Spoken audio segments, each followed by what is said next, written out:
quiero agradecer muy especialmente al Centro de Gestión Hospitalaria por su gentil invitación, al doctor Ramón Abel Castaño por hacerme parte del programa científico de este maravilloso evento.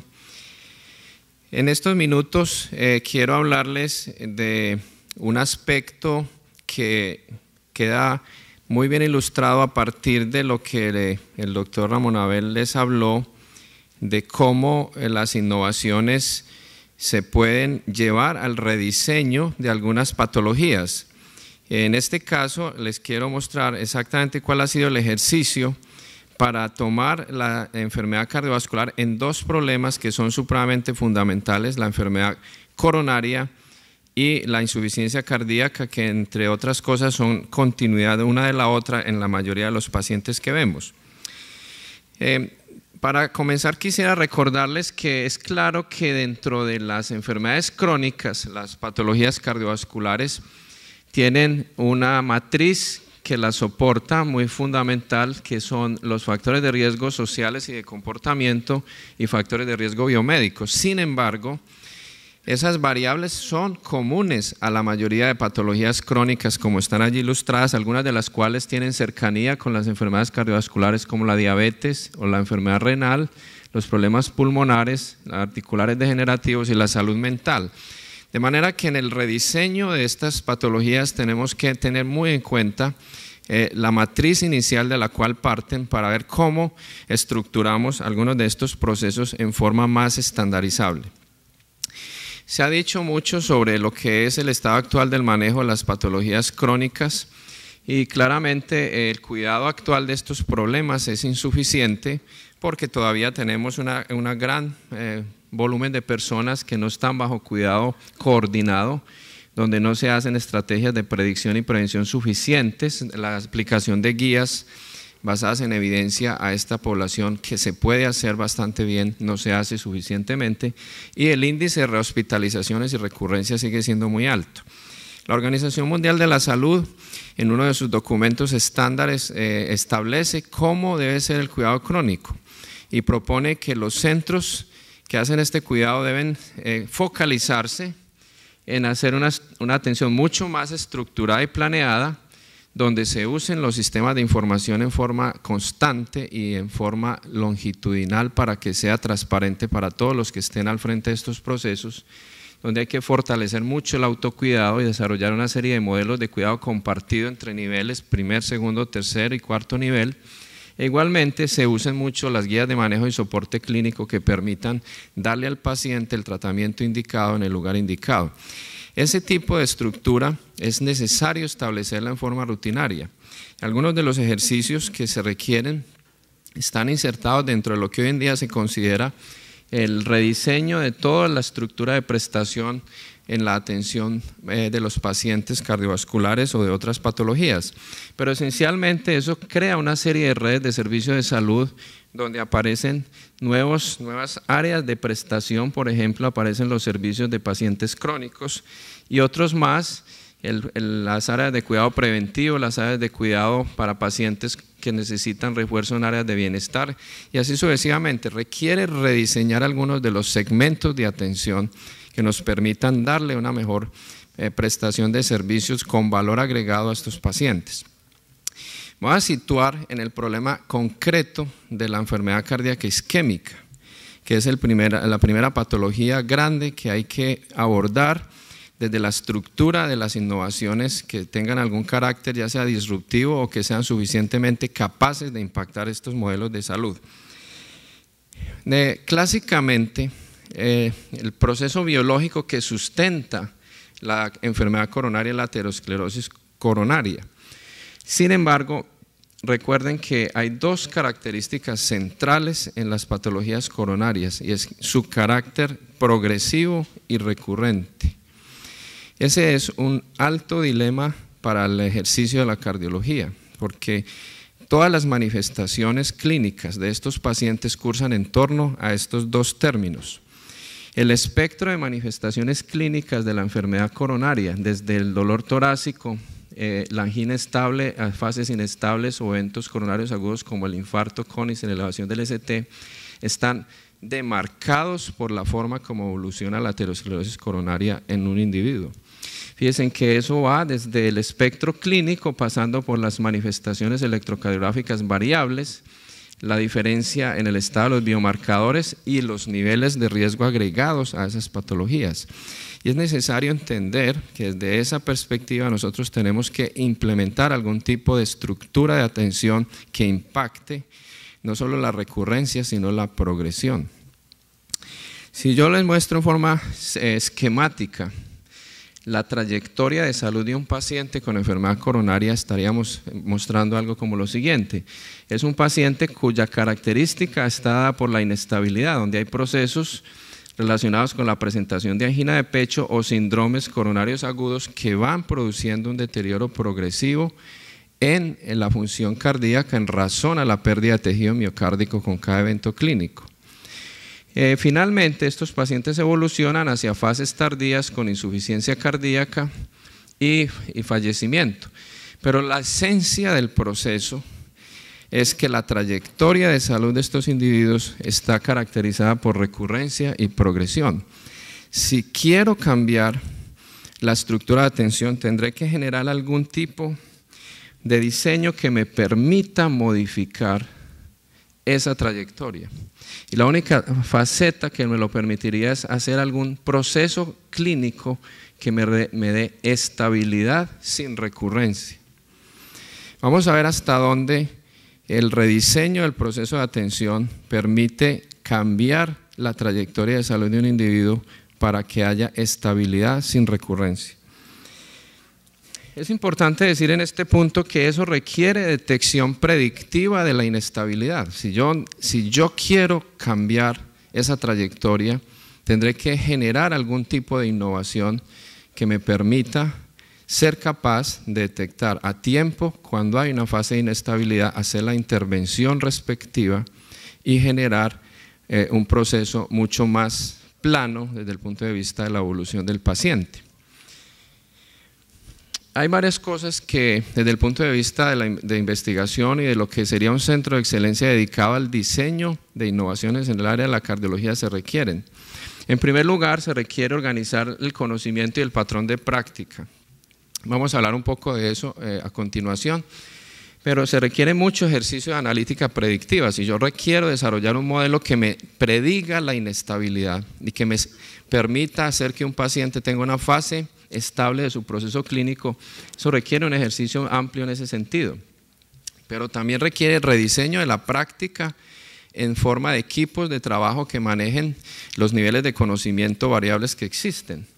Requiere utilizar herramientas de predicción para lograr saber quién está inestable, requiere procesos de estabilización, requiere procesos que me permitan entender la dinámica psicosocial de un individuo que tiene un proceso crónico como la enfermedad coronaria. Me voy a referir a algunos de estos elementos dentro de lo que sería el rediseño de procesos de atención a partir de ahí.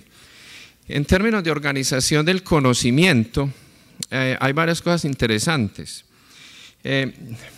Pang dice que el conocimiento puede ser un enemigo de la enfermedad, en el sentido en que se hace tan vasto que abarcarlo probablemente distorsiona la prestación de la atención más que facilitarla. Y dice que si nosotros aplicáramos lo que ya sabemos hoy, tendríamos un más alto impacto en la salud y enfermedad que cualquier droga o tecnología que podamos desarrollar en los años que siguen. Entonces tenemos un problema y uno de los retos que él cita para la medicina es ser capaz de tomar el conocimiento existente, aplicarlo suficientemente bien en los procesos de atención para que eso rompa algunas de las barreras que actualmente se tienen. Entonces no es necesariamente un problema de falta de conocimiento, sino un problema de aplicación del conocimiento. Bond en el MIT ha clasificado el nivel de conocimiento en salud en 8 categorías.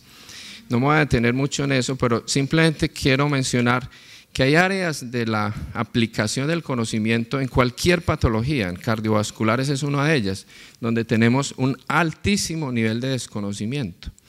donde escasamente sabemos reconocer que hay unos fenómenos que están haciendo variar la condición de un paciente, pero no sabemos cuáles.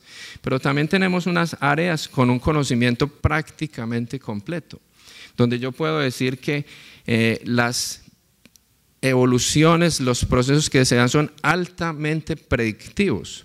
Entonces, no es sano, entre comillas, decir que yo ejerzo la práctica de la medicina dentro de cualquier profesión con una mezcla de ese tipo de niveles de conocimiento. Es lo que Ramón Abel ahora decía, hay que separar en qué segmentos tengo total desconocimiento, porque eso requiere obviamente la mirada del experto, muchas evaluaciones, pero también tengo que saber en qué segmentos tengo una clara capacidad de discernir el estado del conocimiento a un nivel tal que yo pueda estandarizar.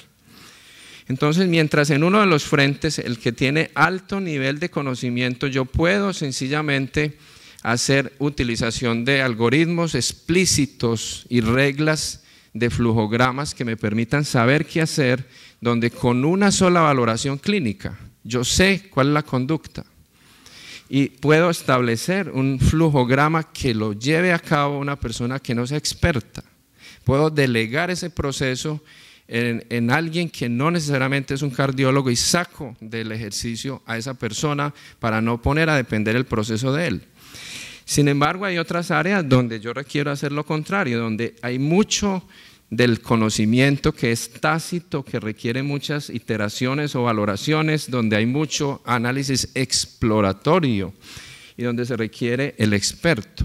Pero debo separar y saber decir, esta sección del problema requiere experto, esta sección del problema es completamente estandarizable y yo la puedo construir bajo un modelo que me permita ejecutarlo así. Entonces, como Ramón muy bien decía, hay una sección que yo debo terminar diciendo, esto es predecible, lo puedo estandarizar. Puedo llevar mi ejercicio de la valoración del paciente que tiene disnea o que tiene angina de pecho, que tiene dolor torácico, y lo voy a estandarizar porque hay suficiente predecibilidad en el proceso y lo puedo entregar a que lo ejecute otro. Hay una porción que no es estandarizable donde todavía el conocimiento depende del experto, pero debe ser minoritariamente ejecutable así. Si yo soy capaz de construir sobre esa base y sobre el conocimiento de la epidemiología de mi población, puedo hacer ejercicios como este. Puedo tomar una población de la que yo conozca su epidemiología para saber cuántos eventos agudos tienen por año, cuántos son pacientes nuevos que aparecen en la consulta de cualquier médico primario, y voy haciendo una serie de estadísticas progresivas de los niveles de atención, del tipo de patologías que se dan en esos niveles de atención, de la forma como debo intervenir esas patologías, las frecuencias que tienen, si es exitoso o no la intervención del especialista, cuál es el tipo de algoritmo que se está siguiendo, hasta delimitar muy bien el ejercicio de atención de esa patología. Entonces, soy capaz de llevar todo el curso del proceso de atención dentro de la misma condición que estoy valorando hasta un nivel suficientemente definido para estandarizarlo. Y ese ejercicio me permite a mí una cosa importante, y es trabajar modelos predictivos. Me permite a mí saber si exactamente el 80-20 que yo estoy viendo aquí de pacientes con y sin angina después de rehabilitación es exactamente el ejercicio que se repite. Haciendo una serie de ejercicios predictivos, lo que nosotros hemos podido es construir algunas de las ecuaciones que nos permitan saber qué modelos estadísticos requerimos para saber, por ejemplo, la rata de readmisión hospitalaria de un paciente. Hay muchas revisiones en ese tema, este es un par de ellas que se las recomiendo, una de JAMA y otra de Circulation, donde se revisa exactamente los modelos predictivos que determinan la aparición de una hospitalización en un paciente coronario. Eso me simplifica enormemente la tarea porque yo sé con antelación en qué segmento de atención me tengo que concentrar para poder impactar la recurrencia. Y si yo quiero impactar la recurrencia, entonces genero un proceso estabilizador. Y ese proceso estabilizador me permite cambiar una de las características del síndrome coronario, que es la recurrencia y la progresión. Algunos de los ejercicios que nosotros hemos hecho están basados esencialmente en lo que se llama simulación de eventos discretos, que es una técnica estadística que me permite saber en una población a partir de las condiciones iniciales generalmente clínicas, cuál va a ser la aparición de eventos subsecuentes. Sobre esa base nosotros hemos construido lo que se llama la pirámide de aparición de eventos. Es una pirámide que esencialmente me define el nivel de severidad de los individuos. Me los clasifica en 4 estadios: los estables, franja 4, los en riesgo para múltiples enfermedades crónicas y eventos. Franja 2 es múltiples condiciones crónicas en progresión y franja 1 es condición catastrófica, lo que además me permite saber cuál es la rata de recurrencia y rehospitalización en cada franja. Cuando yo tengo un estadio 1, tengo una rata de rehospitalización superior al 75%. Y sobre esa base yo construyo mi proceso de atención para definir muy bien cuál es la forma de intervenir en el proceso. De modo que ese es un primer elemento importante que surge de organizar la información acerca de cómo hacer la atención de un paciente cardiovascular con enfermedad coronaria. Es poner el conocimiento estructural en su punto para que lo ejecute otra persona que es capaz suficientemente de hacerlo. Nosotros tenemos personal de enfermería maravilloso para ejecutar estas tareas, tenemos médicos generales excelentes que son capaces de tomar esas tareas que son estandarizables y llevarlas a un excelente punto de aplicación con la ayuda del equipo de atención.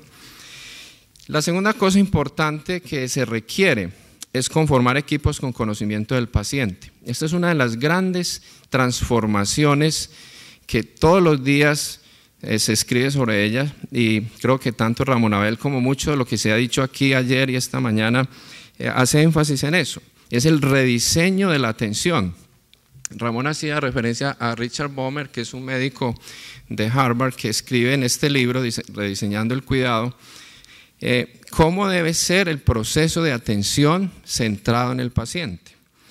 Básicamente lo que Bomer propone es que nosotros tenemos claro como médicos que hay una patología que tiene una biología subyacente con unos patrones clínicos y aplicamos unas terapias, pero también tenemos un paciente que la posee, que tiene unos valores, un contexto social, una biología única, unas comorbilidades, un comportamiento y unas emociones que lo circundan y no podemos separarlo uno de lo otro.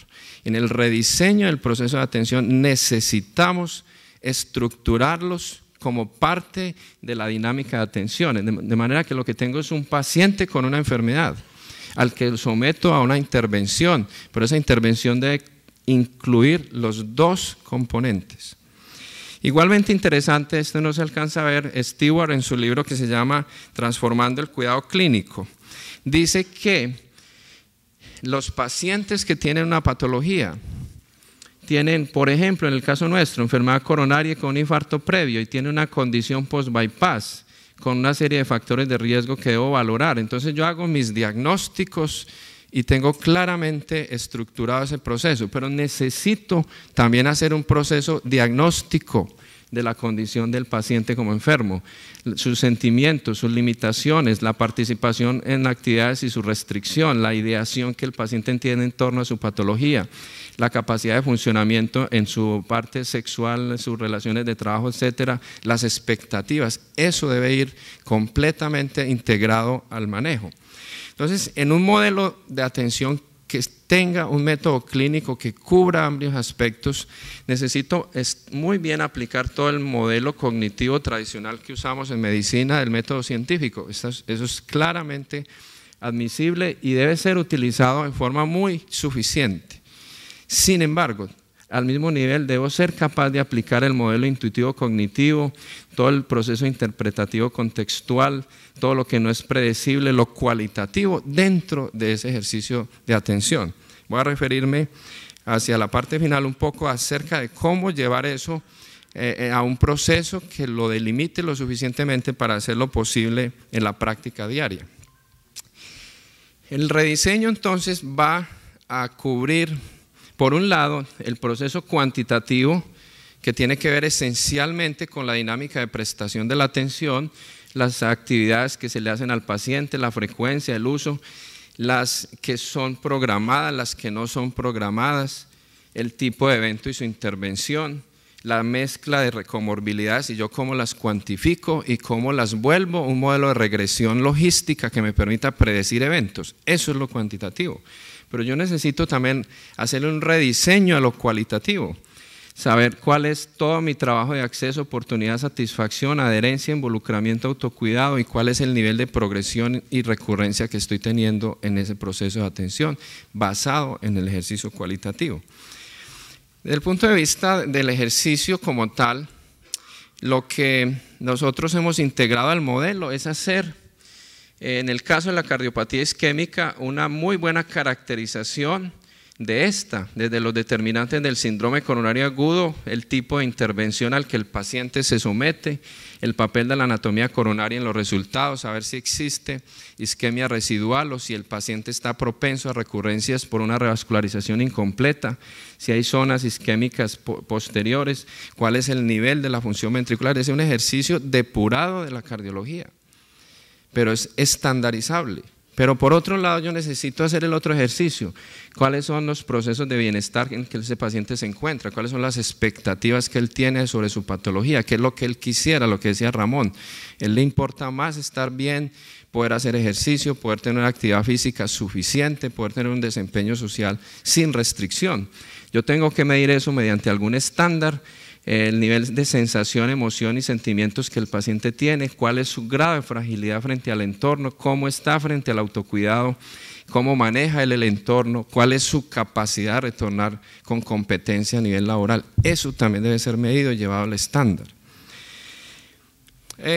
Hay algunos elementos que quiero mencionar que hacen viable estos procesos. Uno de ellos es que yo lo puedo llevar a un entorno no hospitalario, pero lo puedo llevar a un entorno no hospitalario siempre y cuando cuente con herramientas de precisión. Yo no puedo estar suficientemente seguro y no le puedo proveer seguridad al paciente sobre su cuidado si no tengo herramientas que me permitan con certeza saber cuál es la condición de ese paciente por fuera del entorno hospitalario. Entonces, un primer ejercicio muy importante es hacer eso, rodearse de herramientas diagnósticas que me permitan en forma fluida, en un entorno ambulatorio, generar suficiente capacidad de certeza diagnóstica. Y eso me cambia el patrón de manejo, porque me permite individualizar mis terapias, pero también me permite llegar al paciente donde esté, un outreach clínico, me permite verlo desde su casa y saber si lo que él está refiriendo como disnea o como angina, yo lo estoy viendo aquí donde estoy como realmente una manifestación clínica electrocardiográfica o de alguna variable hemodinámica. Pensando en soluciones para nuestro caso, hace unos 5 años nosotros empezamos a mirar qué técnicas podían ser eficientes en cuanto a rendimiento diagnóstico en nuestro medio. Y empezamos a estudiar una de ellas, que es una técnica que es de hace bastante tiempo, que se llama la cardiografía de impedancia. Es una técnica de alto rendimiento diagnóstico en términos del seguimiento de un paciente ambulatorio. Y es una solución bastante buena para países como nosotros en Latinoamérica, que necesitamos herramientas ágiles, sencillas de aplicar y con alto rendimiento diagnóstico.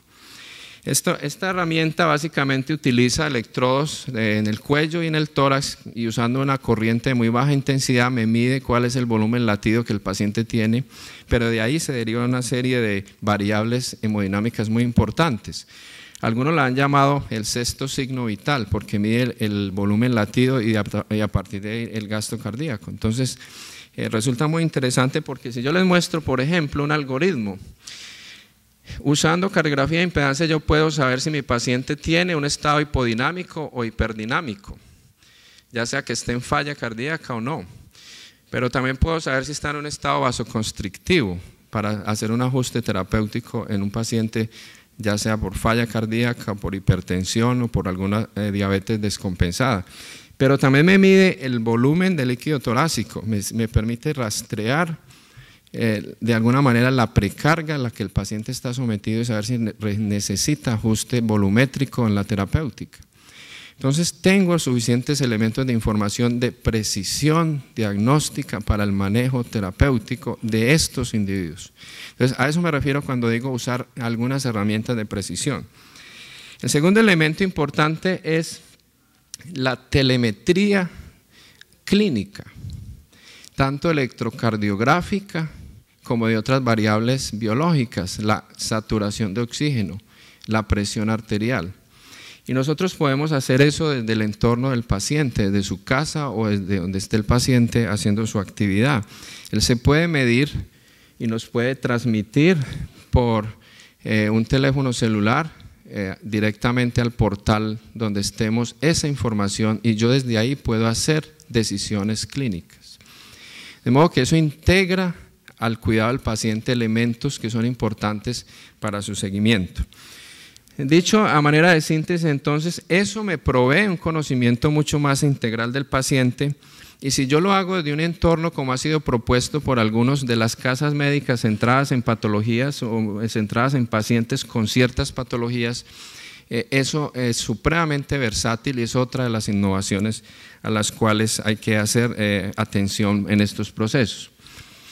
En la última parte quiero hablarles de otro componente que es fundamental en estos procesos y es la dinámica psicosocial de un individuo. Nigel Crisp, en un interesante libro que se llama Turning the World Upside Down, él escribe que el primer diagnóstico que hay que hacerle a un paciente crónico se llama el diagnóstico social. Nigel Crisp fue director pasado del NHS británico y actualmente viaja por el mundo mirando qué hacen los otros países en salud para incorporarlo dentro de las estrategias mundiales al manejo de estos pacientes. Dice, ese diagnóstico social es fundamental porque después de todo el paciente día a día está en su casa haciendo frente a sus problemas, a sus situaciones sociales, a sus necesidades de salud y yo debo proveer algún tipo de conocimiento profundo de cómo está el paciente en ese sentido. Nosotros participamos en el estudio InterHeart, que es un estudio, un ícono dentro de la enfermedad cardiovascular, para mostrar, por ejemplo, que los factores de riesgo psicosociales eran un elemento fundamental en la aparición del infarto agudo del miocardio. Y aplicamos esta misma metodología al estudio de cuál era el estado de estas variables en la ciudad de Medellín para conocer cuál era el entorno social de la población, en una muestra representativa nuestra, y encontramos que efectivamente los problemas clásicos de factores de riesgo están altamente representados: dislipidemia, hábito de fumar, hipertensión, diabetes, pero muy importante, encontramos cómo otros trastornos relacionados con el estilo de vida eran altísimamente prevalentes. Pueden ver acá como el consumo insuficiente de frutas y verduras, estrés laboral en el 69%, estrés en el hogar el 67%, obesidad femenina y masculina casi 50% en ambos, depresión percibida 34% y depresión clínica 17%. Miren la cantidad y carga de factores de estresores psicosociales de estas poblaciones, en este caso la nuestra. ¿Cómo valorar eso? ¿Cómo llevarlo a la ecuación predictiva de aparición de eventos clínicos? Es innegable el valor que eso tiene dentro de la aparición de eventos. Una situación familiar aguda, una situación del entorno social súbita puede inestabilizar a un paciente coronario. Eso lo vemos todos los días en nuestra práctica. Y no puedo, si quiero yo, estabilizar un proceso como la enfermedad coronaria, marginarme y decir que solamente la adherencia farmacológica o al programa de ejercicio o a la reducción de peso basta para hacer que un paciente tenga estabilidad clínica. Entonces, ese diagnóstico psicosocial requiere algunas estrategias distintas. Nuestro punto de partida es que hay un elemento central dentro de ese contexto que se llama la vitalidad de un individuo. Nosotros hemos tomado la variable vitalidad como reflejo de la condición general de un individuo a nivel físico, mental y social. Y hemos desarrollado algunas herramientas que nos permitan valorar eso en términos reales en un individuo. Es claro que los individuos que tienen más enfermedad y más progresión están en estados de más baja vitalidad, mientras que los individuos que tienen expresiones de vitalidad más altas, su enfermedad tiende a ser mucho más estable o a no progresar. Entonces, les voy a hablar un poquito al final de la ciencia que hay tras estas valoraciones, porque me parece importante en forma breve referírselas. Maxwell y Boltzmann en el siglo XIX describieron el comportamiento de sistemas, de microsistemas que tenían una gran cantidad de componentes particulados y describieron a la perfección el modelo matemático que soporta eso. Sin embargo, ese comportamiento de macrosistema también se ha llevado a sistemas macros a nivel social para delinear mejor cuál es el comportamiento de los individuos dentro de cierto contexto. Nosotros hemos tomado entonces la variable vitalidad como una variable relacionada con el comportamiento de salud, y aquí simplemente para ilustrarles les quiero mostrar cómo es el comportamiento dentro de un sistema macro de la variable vitalidad. Si yo lo relaciono con el tiempo, y aquí está corriendo el tiempo dentro de esta serie de individuos, fíjense que a partir de la progresión en el tiempo, la población tiende a agregarse en estados separados donde existe un alto número de individuos con baja vitalidad y un poco o escaso número de individuos con mucha vitalidad. Es decir, hay una distribución francamente asimétrica de esa variable en la población. Y a medida que progresamos en edad, esa distribución es más francamente asimétrica. Hay una serie de estados discretos que me permiten a mí establecer si hay o no progresión, estabilidad o regresión de una patología dependiendo de cuál es el estado de vitalidad de esos individuos. De modo que eso es fundamental en la articulación del sistema para entender por qué en cierto momento esa variable entra a ser importante en los individuos. Por último, quiero referirme a cómo estas estrategias que cambian un poco el diseño de la atención del paciente cardiovascular con enfermedad coronaria y falla cardíaca se insertan en el sistema de salud. Creo que ha sido una experiencia maravillosa para nosotros como centro de investigación y centro de trabajo en cardiología poder compartir dentro de un entorno de confianza y cooperación con una institución que es Sura y su EPS para poder llevar estos conceptos a su aplicación en pacientes. Ha sido un trabajo espectacular la forma como hemos logrado integrar tal nivel de conceptualización e innovación a la aplicación en poblaciones que ya tienen estas patologías, y lo hemos hecho desde una arista que es el paciente post-egreso de un evento clínico, después de un infarto agudo del miocardio, después de una angioplastia coronaria. Lo que resulta interesante del proceso es que la población sobre la cual se empezó a implementar este proceso estaba altamente enferma. Normalmente esta distribución en 4 franjas tiene 5% de población en el estadio franja 1, o sea, con condición catastrófica. Nosotros encontramos 15%, 3 veces más. Y introducir un proceso estabilizador en ese grado de avance de progresión de la enfermedad es un poco más complejo, pero aún así muestra las bondades del método. Solamente en forma rápida les quiero ilustrar lo que han sido algunos de los resultados clínicos de este ejercicio. Este es el grupo control, este es el grupo bajo el modelo de intervención. Ustedes pueden ver, esto es cuál es el estado a un año de esos pacientes. En el grupo control el 70% no habían tenido evento a un año. En el grupo de intervención el 80% estaban sin evento a un año. Hubo 19% en el grupo control con al menos un evento al año de recurrencia, estamos hablando. En el grupo de intervención 13%. 9% con 2 eventos al año, 7% en el grupo de intervención del modelo y ninguno con más de 2 eventos en el año.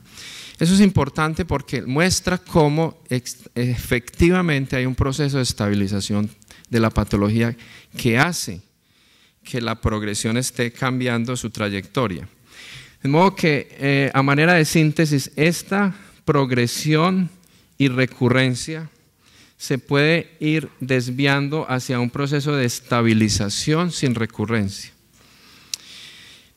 Para concluir, simplemente decir que dentro de la triple meta, que ha sido una de las cosas fundamentales en esta discusión acá en este evento, siempre hemos trabajado sobre mejor atención, con mejor salud y menor costo, como una de los pilares de la triple meta. La síntesis de lo que yo he dicho está en esta diapositiva y es: el modelo esencialmente busca estratificar, estabilizar y empoderar. Esa es la triple E que nosotros trabajamos como proceso de atención, y es: quien quiera hacer un rediseño de su ejercicio de práctica en cualquier enfermedad crónica, que busque estos tres elementos, tendrá mucho éxito en su ejecución, porque es ahí donde están esencialmente puestos los problemas de las enfermedades crónicas. La base de ese rediseño es variable, pero para nosotros, por ejemplo, desde el punto de vista de un paciente, lo que buscamos es informarlo, formarlo y transformarlo, para que se vuelva un actor partícipe permanente dentro de su proceso de atención, para que pase a ser un proceso centrado en él y gestionado por él. Como bien decía Ramón, es un ejercicio donde el paciente ya se vuelve el facilitador y quien sabe muy bien qué le pasa y quien muchas veces nos dice a nosotros en qué grado de condición se encuentra. Por último, quiero decir que dentro de los aspectos clave del desempeño de una organización en salud hay 4 elementos fundamentales que son claves en lo que Ramón hablaba del rediseño de innovaciones disruptivas. Uno es el rediseño de la infraestructura. La casa médica centrada en el paciente es un rediseño de infraestructura. Hay que hacer cambios en las funciones del recurso humano, hay que delegar procesos, hay que generarlo estructurado, no estructurado y entregarlo a quien corresponda, y hay que gestionarlo dependiendo de su nivel. Entonces, ese es el segundo elemento que es importante en el desempeño de una organización, es hacer un uso del recurso humano muy adecuado dependiendo del proceso al que estemos haciendo referencia. Hay que usar las herramientas de tecnología de información y comunicaciones en forma versátil, pero igualmente hay que rediseñar los procesos. Yo les he mostrado algunos ejemplos de algunos de esos procesos clínicos, pero igualmente hay que hacer mucho rediseño del cómo se hacen las cosas. Una innovación se considera disruptiva si es capaz de incluir los 4 aspectos. Las otras son mejoras, pero no son innovaciones disruptivas. De modo que el reto grande que tenemos en salud nosotros es ser capaces de rediseñar nuestra forma de hacerlo para las patologías que a cada quien nos compete mirar en una forma que involucre esos 4 procesos. Muchas gracias por su atención.